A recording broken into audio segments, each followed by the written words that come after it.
Hello students, आज हम लोग स्टार्ट करते हैं ज्योमेट्री का फर्स्ट लेसन। ज्योमेट्री का कौन सा लेसन? First lesson. सबसे पहले हम लोग बात करेंगे कि ज्योमेट्री होता क्या है और ज्योमेट्री के नीड क्या है, क्यों हमको ज्योमेट्री की जरूरत पड़ती है। ठीक है, तो ज्योमेट्री का क्या मतलब होता है? ज्योमेट्री का मतलब एक्चुअल में कैसा हो जाएगा कि अगर हम लोग ज्योमेट्री का मेन मीनिंग देखेंगे तो ज्योमेट्री दो वर्ड से बना हुआ है, एक जियो से और एक मैट्रिया से। जियो का मतलब होता है अर्थ और मैट्रिया का मतलब होता है मेजरमेंट। तो मेजरमेंट मतलब अर्थ का मेजरमेंट, इसको हम लोग क्या बोलते हैं? ज्योमेट्री बोलते हैं। तो अर्थ का मेजरमेंट मतलब क्या?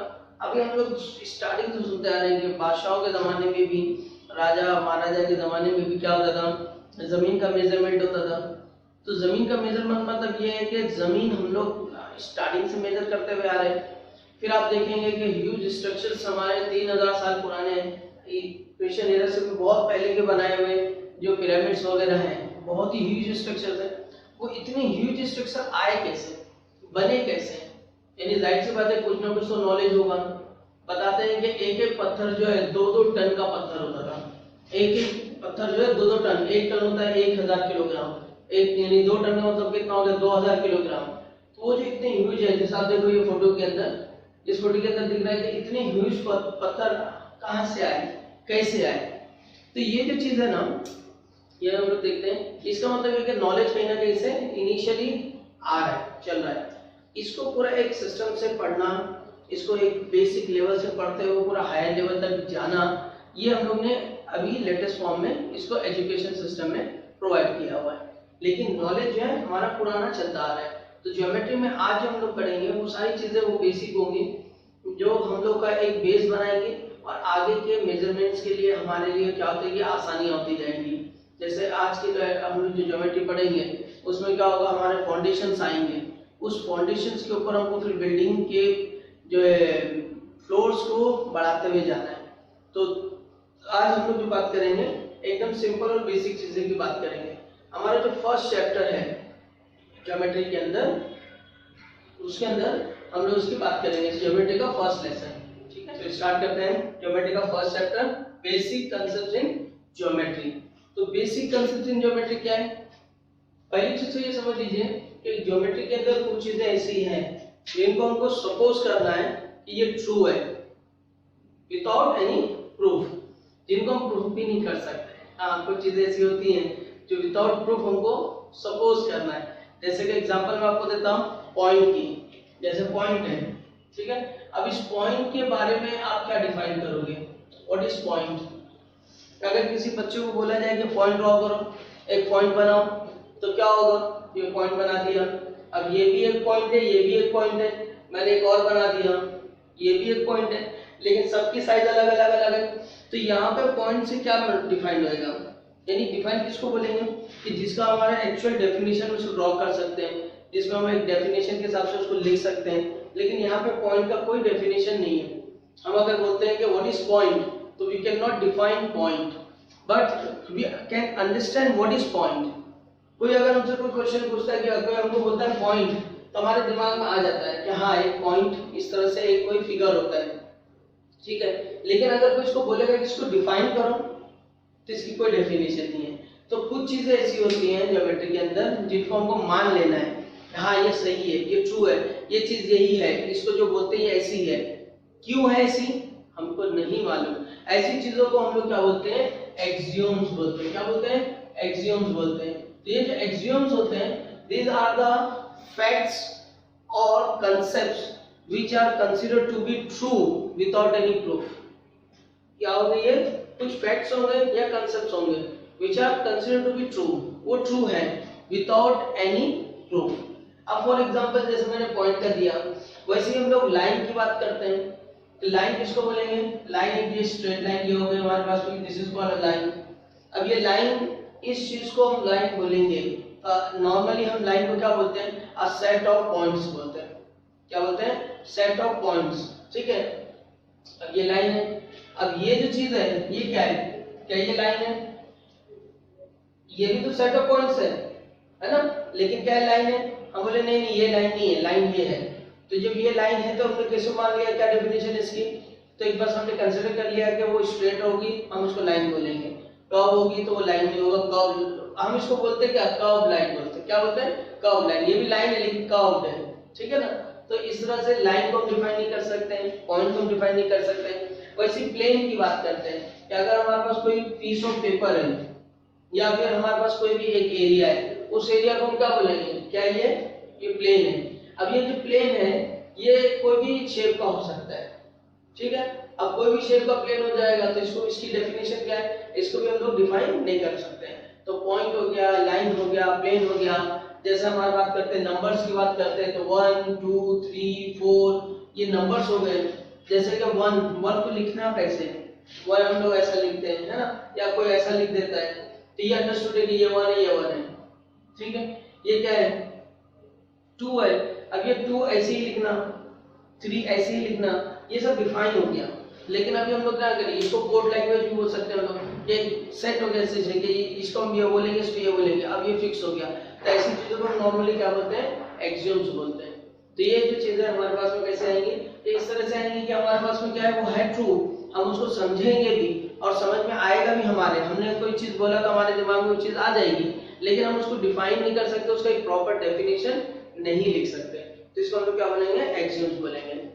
अच्छा, एक्सियोम को कभी-कभी हम लोग पोस्टुलेट्स भी बोल देते हैं, है ना, कुछ पॉइंट्स हो जाते हैं। अच्छा, अब हमारे पास जो चीजें हैं, जैसे ये हो गया, मैंने जो बताया आपको इस तरह से। तो अब यहाँ एक्सियोम्स के बाद में कंसेप्ट हमारे पास समझ में आ गया कि कुछ चीजें ऐसी होती हैं जो हम उनको डिफाइन नहीं कर सकते।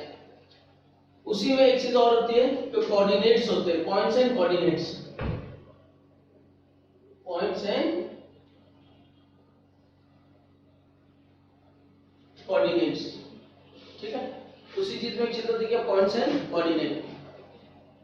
जैसे एक नंबर लाइन है, इस नंबर लाइन पे ये 0, ये 1, ये 2, ये 3 4 5 -1 -2 -3 -4 एंड -5। समझो मैंने नंबर्स ले लिए, ये नंबर्स हैं।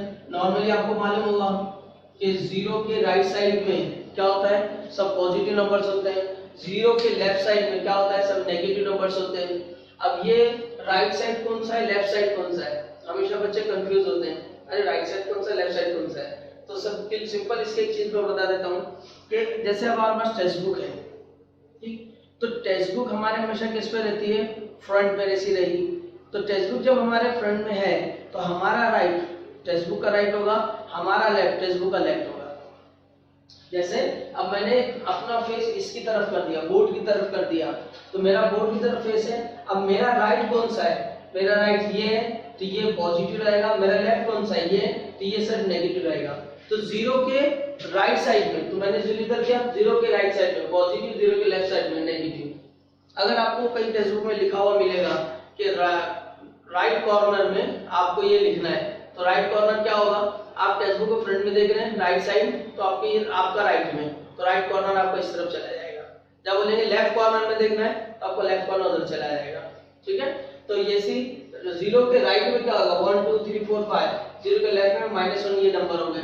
अब इधर पे कुछ मैं अल्फाबेट्स लिख देता हूँ, ए, इसको दे दिया बी, इसको दे दिया सी, इसको दे दिया डी, इसको दे दिया ई, इसको दे दिया एफ, ये मैंने कुछ अल्फाबेट्स लिख दिए। अब यहाँ पे मेरे पास इस नंबर लाइन पे दो चीजें, एक तो पॉइंट्स है, मतलब number A B C D alphabets है, और एक नंबर्स है, ठीक है।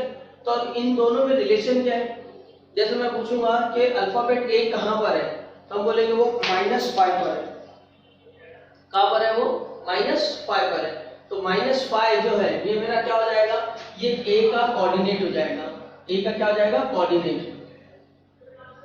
हम लिखेंगे इसको कोऑर्डिनेट ऑफ ए क्या होगा, -5 होगा, ठीक है। और ए विद रिस्पेक्ट टू -5 क्या होगा, वो उसका पॉइंट बन जाएगा। तो हम लिखेंगे पॉइंट ऑफ -5, ये ए होगा, यानी -5 का पॉइंट कौन सा है, वो ए है, ए के कोऑर्डिनेट कौन से है, वो -5। तो एक रिलेशन बन गया हमारे पास में। जैसे हम बोलेंगे -3, तो ये -3 क्या है, this is coordinate of B, coordinate of B, और B क्या है, इट्स पॉइंट ऑफ -3, ठीक है। वैसे बोलेंगे -1 तो it's the coordinate of C, और C क्या है, पॉइंट ऑफ -1। जैसा बोलेंगे D, तो D क्या है, पॉइंट ऑफ 2 का पॉइंट है ये, ठीक है ना, और 2 क्या है, कोऑर्डिनेट ऑफ D।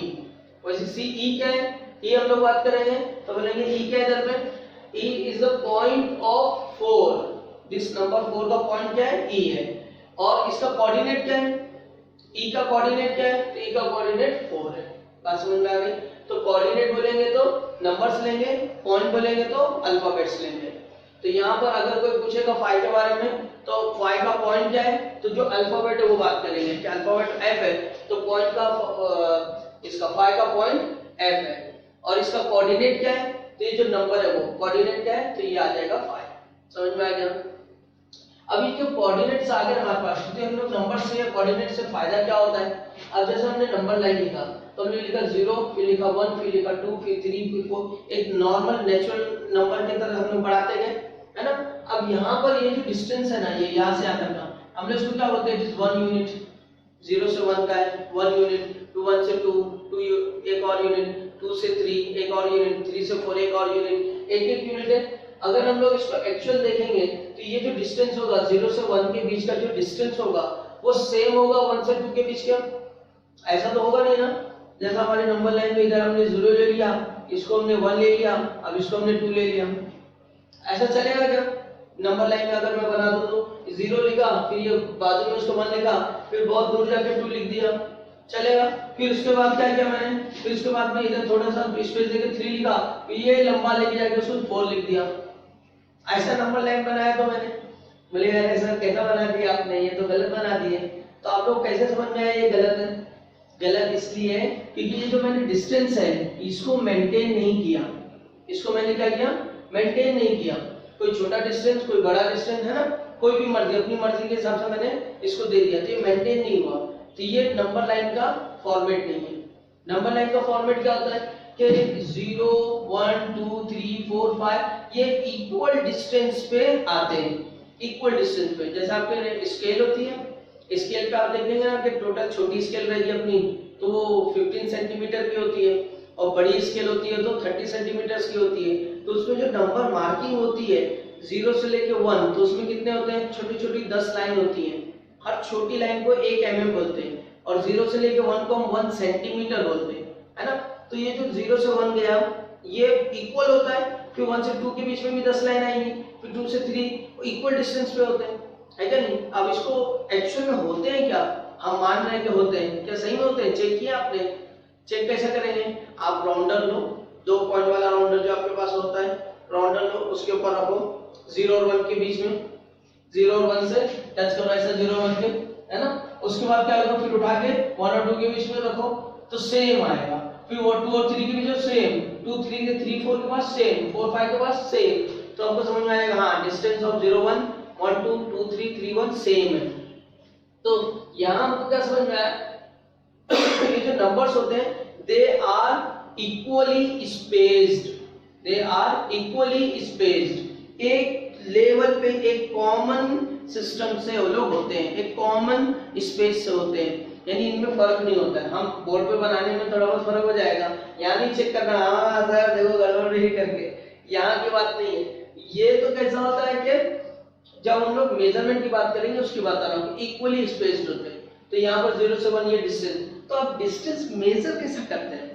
अगर सपोज करो कि हमको A और B के बीच का डिस्टेंस मालूम करना हो तो हम कैसे निकालेंगे, किसके बीच का डिस्टेंस, A और B के बीच का डिस्टेंस निकालना हो तो कैसे निकालेंगे। तो A और B के बीच का डिस्टेंस निकालने के लिए मैं क्या करूंगा, मैं इनके कोऑर्डिनेट की हेल्प लूंगा, इनके कोऑर्डिनेट की हेल्प लूंगा।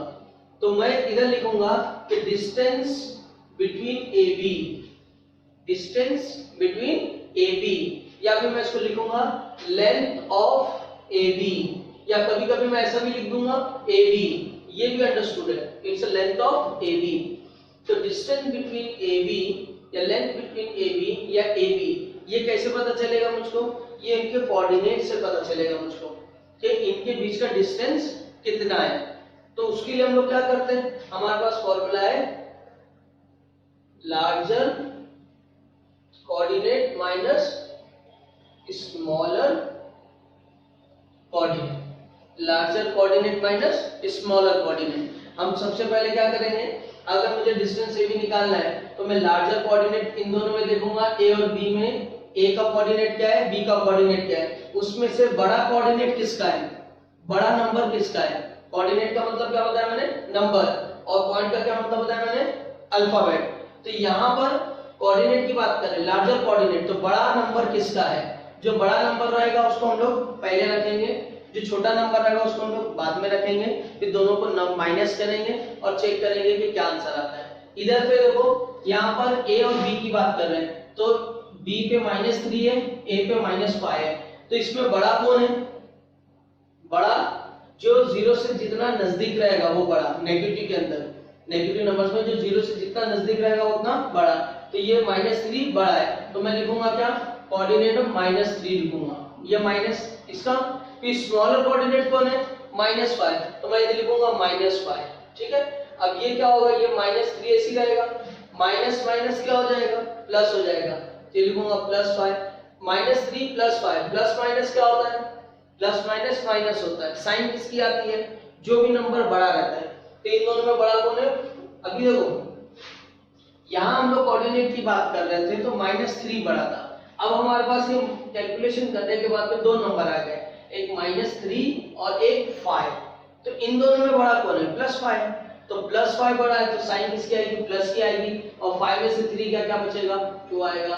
तो larger coordinate minus smaller coordinate, answer क्या आ गया हमारे पास में, 2 आ गया, ठीक है। तो इस तरह से हम कोई भी पॉइंट का डिस्टेंस हम लोग निकाल सकते हैं। तो ये जो डिस्टेंस हम मेजर करते हैं कि अमृतनगर टू स्टेशन और थाने टू मुंबई ये इतना किलोमीटर है, ये इतना डिस्टेंस है, ये हम लोग इसी तरह से मेजर करते हैं कि अमृतनगर एक पॉइंट हो गया, स्टेशन दूसरा पॉइंट हो गया, यहाँ से वहां तक का डिस्टेंस किलोमीटर में मेजर कर लेते हैं, तो वो उनके कोऑर्डिनेट के हिसाब से। अब देखो डिस्टेंस जब लोग निकालते हैं, ये बात हो गई हमारे इधर पे, तो कभी भी याद रखना कि डिस्टेंस कभी भी नेगेटिव नहीं आएगा, कभी भी नेगेटिव नहीं आएगा, हमेशा क्या रहेगा, पॉजिटिव रहेगा। कभी हमने सुना है क्या कि -3 हम लोग ड्रॉ करते हैं स्केल पे, -3 लेते हैं क्या कभी, या -5 लेते हैं क्या कभी, या कभी आपने सुना है कि कोई शहर का डिस्टेंस है वो यहाँ से हमारे पास से -100 किलोमीटर पर है, नहीं, क्यों, क्योंकि भाई माइनस में आता ही नहीं है डिस्टेंस, माइनस का मतलब क्या हो जाएगा, नेगेटिव यानी नीचे, तो घटा करना पड़ेगा फिर तो हमको, है क्या नहीं। तो यहाँ समझ में आ गई बात। डिस्टेंस किसको बोलेंगे हम लोग, डिस्टेंस बात करेंगे हमेशा पॉजिटिव रहेगा। डिस्टेंस कैसे निकालेंगे दो पॉइंट के बीच का, larger coordinate minus smaller coordinate से डिस्टेंस निकालेंगे, ठीक। अब इसकी कुछ और प्रैक्टिस कर लेते हैं, जैसे कि मैं बताता हूँ डिस्टेंस बिटवीन CD निकालना हो तो कैसे निकालेंगे, डिस्टेंस बिटवीन CD, तो देखो डिस्टेंस बिटवीन CD के लिए हम लिखेंगे डिस्टेंस ऑफ CD, तो यहाँ पे लिखूंगा larger coordinate minus smaller coordinate. अब CD दे रहा हूँ, तो ये इधर से जो लेटर है ना CD, तो इसमें ये नहीं देखा जाता है कि पहले C आ रहा है तो C का कोऑर्डिनेट ले लो, फिर D आ रहा है तो D का कोऑर्डिनेट ले लो, ये हमको नहीं देखना है। हम दो पॉइंट देखेंगे C और D, C का क्या है -1, D का क्या है 2, इन दोनों में बड़ा कौन है, +2, तो +2 मैं पहले लिखूंगा, +2 माइनस, फिर छोटा कौन है माइनस, तो -1 ये हो गया। अच्छा एक चीज और याद रखने का कि ये -1 है तो ये ब्रैकेट डालना जरूरी है, मैंने ऐसा लिख दिया 2 -1, तो ये इलॉजिकल होता है, ये मैथ्स में नहीं चलता है कि भाई 2 माइनस से क्या है, इसका मतलब क्या है, ये इलॉजिकल है, समझे ना। तो अब अगर दूसरा नंबर माइनस के बाद अगर नेगेटिव आ रहा है तो हम क्या करेंगे, उसको ब्रैकेट में डालेंगे, और अगर पॉजिटिव आ रहा है, जैसे अगर मैं लिखूं -1 माइनस और ये 2 पॉजिटिव लिखना है मुझको, तो 2 पॉजिटिव है तो मैं ब्रैकेट डाल के भी लिख सकता हूँ, या मैं इसको बिना ब्रैकेट भी लिख सकता हूँ, दोनों पॉजिटिव। अब बिना ब्रैकेट क्या होगा, क्योंकि ये माइनस है प्लस है, प्लस माइनस क्या होता है, माइनस हो जाता है, तो मैं डायरेक्ट उसको माइनस लिख दिया, तो ये भी चलेगा। तो अब यहाँ पर हम बात कर रहे थे डिस्टेंस ऑफ CD की बात कर रहे थे, तो डिस्टेंस ऑफ CD क्या होगा, डिस्टेंस ऑफ CD ये होगा कि larger coordinate minus smaller coordinate करेंगे हम लोग। लार्जर कोऑर्डिनेट क्या है 2, स्मॉलर कोऑर्डिनेट क्या है -1, 2 -1 किया हमारा आंसर आ जाएगा। माइनस माइनस क्या होता है प्लस होता है, माइनस माइनस क्या होता है प्लस होता है, तो आंसर कितना आ गया हमारे पास में 3 आ गया। ठीक है, बस समझ में आ गया इतना। अब इसके ऊपर एक क्वेश्चन कर लेते हैं एक्सरसाइज के, फिर आगे हम लोग बात करेंगे। ठीक, तो एक्सरसाइज के देखो फर्स्ट क्वेश्चन में हमारे पास दिया हुआ है, पहले चेक कर लेते हैं इसको।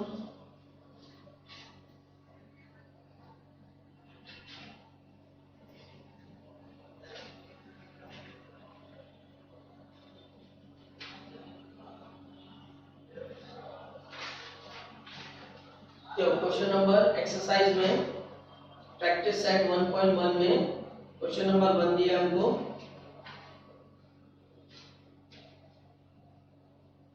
एक नंबर लाइन दिया है 0 1 2 3 4 5 एंड 6।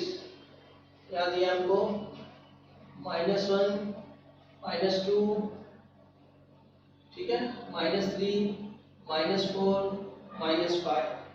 आगे आएगा Q P K J H O A B C D E।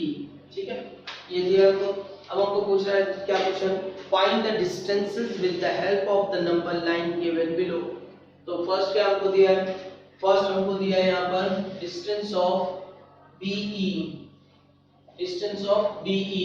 B किधर है इधर, E किधर है इधर। हमारा फॉर्मूला क्या है, larger coordinate minus smaller coordinate. Distance के लिए हम लिखेंगे larger coordinate minus smaller coordinate, ये हम लोग लिख दिए। अब larger coordinate minus smaller coordinate, larger coordinate B और E है हमारे पास में, तो B और E में लार्जर कोऑर्डिनेट कौन है, लार्जर कोऑर्डिनेट किसका है मतलब, तो लार्जर कोऑर्डिनेट यहाँ पे B हमारे पास 2 है, E कितना है 5 है, तो 5 बड़ा है, तो 5 बड़ा तो क्या करेंगे 5 पहले लिखेंगे माइनस और B का 2, 5 में से 2 गया 3, तो डिस्टेंस बिटवीन B और E के बीच का डिस्टेंस कितना है, तो B और E के बीच का डिस्टेंस है कितना 3 है। अब देखो ये B है और ये E है, तो ये एक यूनिट हुआ, ये दूसरा यूनिट हुआ और ये तीसरा यूनिट हुआ, तो 3 यूनिट हो गया, तो डिस्टेंस कितना आ गया 3 यूनिट। तो हम लोग लिख सकते हैं इसको 3 यूनिट्स। अब ये यूनिट सेंटीमीटर होगा तो बोलेंगे सेंटीमीटर है, अगर ये मीटर होगा बोलेंगे मीटर है, अगर किलोमीटर होगा बोलेंगे किलोमीटर है। ठीक है, अब इसी तरह हमको सेकंड निकालना है, डिस्टेंस बिटवीन JA। ठीक है, फिर तीसरा निकालना है हमको डिस्टेंस बिटवीन PC, और चौथा निकालना हमको डिस्टेंस बिटवीन JH। 4 डिस्टेंस हमको निकालने समझो। अब पहले देखो JA, तो J का फॉर्मूला क्या है, larger coordinate minus smaller coordinate, ये हमारा फॉर्मूला हो गया। अब लार्जर कोऑर्डिनेट बोलो कौन है J और A, तो J कहां पर है -2 पे, A कहां पर है 1 पे, -2 और 1 में बड़ा कौन है पॉजिटिव 1, तो मैं पहले लिखूंगा 1 माइनस। ठीक है, छोटा कोऑर्डिनेट कौन सा है -2, क्या करूंगा ब्रैकेट डालूंगा माइनस। ठीक है, ये 1 हो गया माइनस माइनस क्या आएगा प्लस, ये हो गया 2, 1 + 2 कितना हो गया 3, तो मेरे पास ये आ गया 3 JA। फिर बात करूंगा PC, distance between PC, P किधर है यहाँ, P और C किधर है यहाँ, तो दोनों में यहाँ पे लिख लेते पहले larger coordinate minus smaller coordinate. बड़ा बताओ कौन है, P इधर पे -4, C इधर पे 3 बड़ा है क्या -4, 3 बड़ा है, तो पहले लिखेंगे 3, फिर माइनस ऑफ -4, तो 3 माइनस माइनस प्लस, ये होगा 4, 3 + 4 7। बात समझ में आ गई। फिर निकालेंगे JH, J किधर है इधर -2, H किधर है -1। अब -1 बड़ा है क्या -2, तो क्या बताया था मैंने, यहाँ पर जो 0 से नजदीक रहेगा वो बड़ा, तो -1 बड़ा है -2 छोटा है, तो यहाँ मैं लिखूंगा -1 पहले फिर -2 बाद में। ठीक है, अब ये आएगा -1 माइनस माइनस +2। अब ये -1 +2 प्लस माइनस करना है, बड़ा कौन है 2 है, तो साइन किसकी आएगी 1 की, प्लस की, तो ये 1 हो गया प्लस में। आगे बात समझ में? अच्छा, अब अगर सोचो आप लोग ने गलती कर दिया, पहले -2 लिख दिया फिर -1 लिख दिया, तो -2 + 1 आंसर क्या आएगा? देखो -2 + 1 में आंसर करेंगे तो प्लस माइनस माइनस, साइन किसकी बड़ा नंबर कौन सा है तो इसकी -1 आएगा, तो हमको क्या आ रहा है आंसर माइनस में आ रहा है। तो माइनस आने से हमको समझ में आ जाना चाहिए कि हमने यहाँ पे क्या की है, गलती की है। कभी अगर बेध्यानी में और गड़बड़ कर दिए, आंसर अगर नेगेटिव आ गया तो फौरन समझ जाना कि हमने कुछ गड़बड़ किया है, आंसर रॉन्ग आ रहा है, ठीक है। और आंसर बेसिकली क्या गड़बड़ रहेगी, बेसिकली गड़बड़ रहेगी कि larger coordinate minus smaller coordinate, इसी में थोड़ा बहुत बच्चे नेगेटिव में कंफ्यूज हो जाते हैं, तो इसको लिख लो। फिर इसके बाद में जो 4 क्वेश्चन है 5, 6, 7, 8 या तो ट्राई करो और मुझे बताओ कमेंट सेक्शन में कि क्या इसका आंसर आता है, ठीक है। देखते हैं सबसे पहले कौन बताता है। अब हम लोग क्वेश्चन नंबर 2 करते हैं।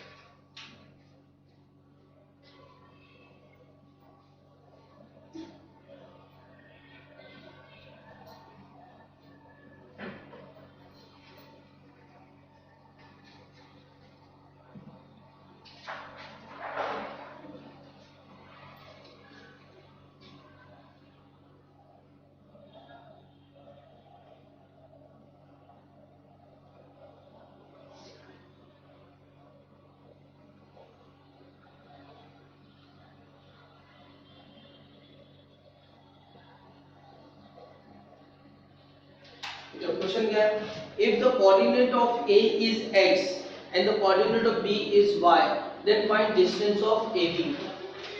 यानी हमको यहाँ बता रहा है कि हमको डिस्टेंस AB निकालना है, ठीक है, और A का कोऑर्डिनेट x है और B का कोऑर्डिनेट y है, ठीक। तो हम लोग क्या करेंगे, डिस्टेंस AB निकालने के लिए larger coordinate minus smaller coordinate, क्या वाला formula, larger coordinate minus smaller coordinate. अब लार्जर कौन है इसमें, AB में पहले केस में, फर्स्ट केस में हमारे पास में देखो ये 1 है ये 7 है, बड़ा कौन है 7, तो मैं लिखूंगा इधर पे 7 माइनस फिर ये 1, ठीक है। इससे कोई मतलब नहीं कि A पहले आ रहा है तो 1 लिख दो, B बाद में आ रहा है तो 7 लिख दो, ऐसा नहीं करेंगे कभी, ऑर्डर से कोई मतलब नहीं कि पहले कौन आ रहा है। हमको सिर्फ ये देखना है दो कोऑर्डिनेट में से, दो नंबर में से बड़ा नंबर पहले आएगा, छोटा नंबर बाद में आएगा। आंसर 6 हो गया। तो पहले केस का आंसर क्या है 6।